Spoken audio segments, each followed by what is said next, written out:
Hey, Dirt Farmer Jay here from dirtfarmerjay.com. Did you just try to turn on your oven and either it took forever to preheat or it doesn't even come on at all? Well, I've got the likely solution. Stick with me.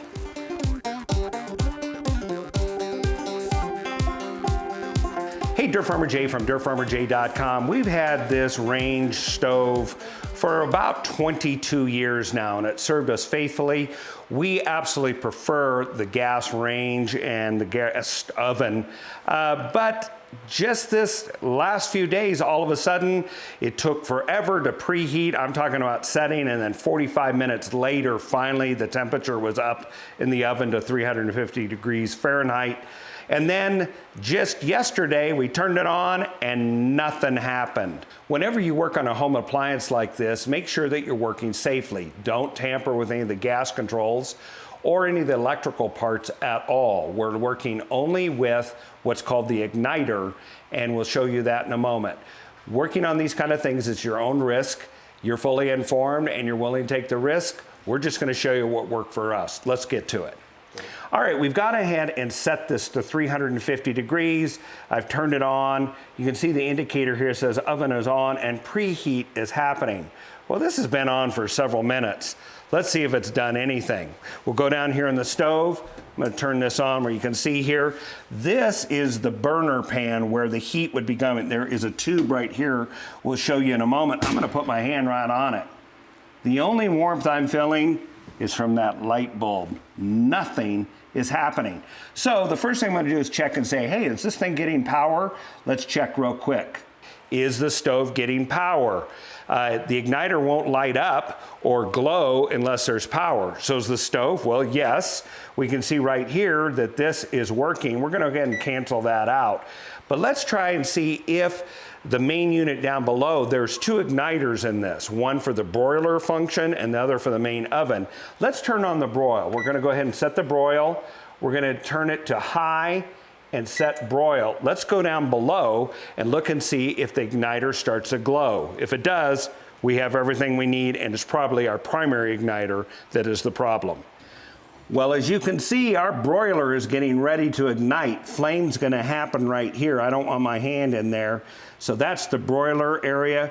We've got power, and I can hear everything in here. There it goes. Flame has come on, so we do have power and gas. All right, we've eliminated a couple of sources of the problem. One, we know we've got power to the unit. Number two, we know the gas valve works very well. We saw the broiler burner light just fine in the upper part. So now we're gonna go down to the main bottom burner. And where you have is a burner that's running this way under this pan that distributes the heat.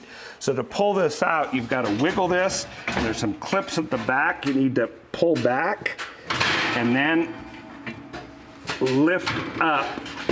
There you go. And get this pan out. And when you do, now you'll see down below the main burner array, and here is the igniter over here. And I can see, just looking at it, it is really scorched, and I can't quite see, but I believe there's a break in it. Let's just take a look. We're gonna go ahead and remove it by doing a couple things. One, there's a couple screws right here. The cord that runs down to the control is down below. We'll unplug that below by pulling out the bottom drawer, the storage drawer. And then we're gonna undo this burner, which only has a screw right here at the front that you can't see, and one here. We'll pull that out, and then we're gonna examine the igniter. Let's go to it. So let's go ahead and remove the screw in the front here and the back.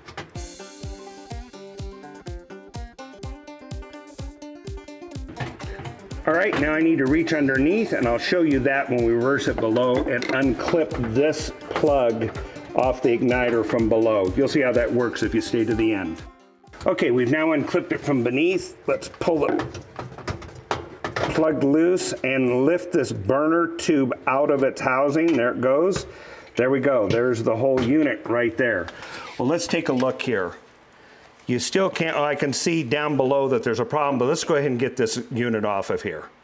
I'm using a 5/16 nut driver for this particular unit. All right, let's pull this out. You can see the problem right there. You don't have continuity. There's a gap right there. So when power is supplied to this igniter, it's not going to glow. Look at the difference. Here's a new igniter, and you can see There's continuity here.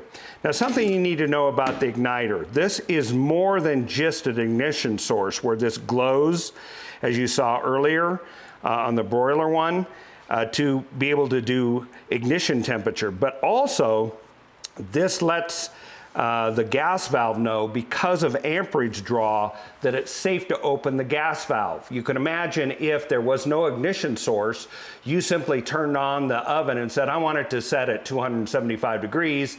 The gas valve opens, but it does not ignite. Pretty soon you've got a very dangerous situation. The oven cavity and the room around here filling with gas. So this is a safety that works much like a thermocouple does for gas-powered devices like water heaters and space heaters or space fireplaces and that sort of thing. So we now have eliminated all the other areas. We found our problem. Let's go ahead and put the new unit in.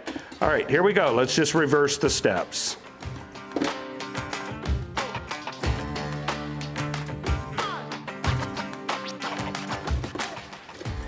Make sure those are tweaked in pretty nicely.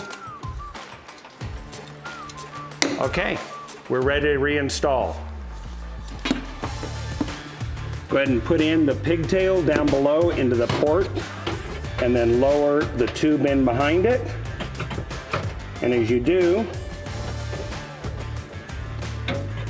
you'll feel it drop into place. We'll show you what that looks like underneath in a moment. There it is, right there. All right, put the screws back.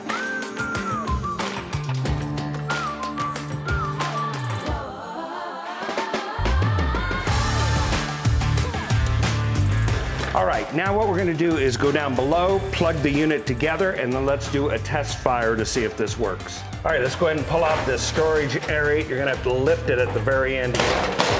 The roller's out. That off to the side. Let's see what we can see down here. Okay, a couple things to point out. First of all, right here is the burner tube that we drop down through the top, and it is set right over the port that is perfectly here. That's situated. Over here, you're going to see the plug that we need to plug the top in that we dropped in a moment ago. There it is right there. And these are shaped, they're round on one side, flat on the other, so it can only go together correctly in the right polarity. So let's go ahead and put those together. And there's little keepers on it to stop it from pulling apart. So now we are there. Now, just so you know, just to save time, there is a shield that goes right up on this that protects this, and that's only put in with 2 screws. It's pretty intuitive, and I don't want to waste your time showing that. Just a sheet metal shield. I'll need to reinstall that before I close the whole stove up. All right, let's take a look and see if our repair did the trick. We're going to go ahead and set this to bake. I'll just set bake. With that more, it'll hit one time to 350. Let's hit it again and let the preheat happen. Let's roll this down. We haven't put the pan in yet, but we're just gonna see if that glows. Houston, we have ignition. Watch the flame come on in just a minute after the igniter sits here. It's now at ignition temperature. The gas body down below the valve will start to flow, and then boom. We now are starting to preheat our oven. Let's go ahead and shut that off so we can close it all back up. So now you can see we're up and running. We repaired it, the issue here. We're gonna shut this off in a moment, and then obviously you need to put this back in. Do not run the oven without this in. We'll put this back in, and as you can see, this is an easy fix, saves you a ton of money, and it's something you can do yourself. Now you're cooking. And speaking of cooking, check out these great videos of some other recipes and preparations we've made especially for you. Enjoy. Until the next time, this is Dirt Farmer Jay from dirtfarmerjay.com.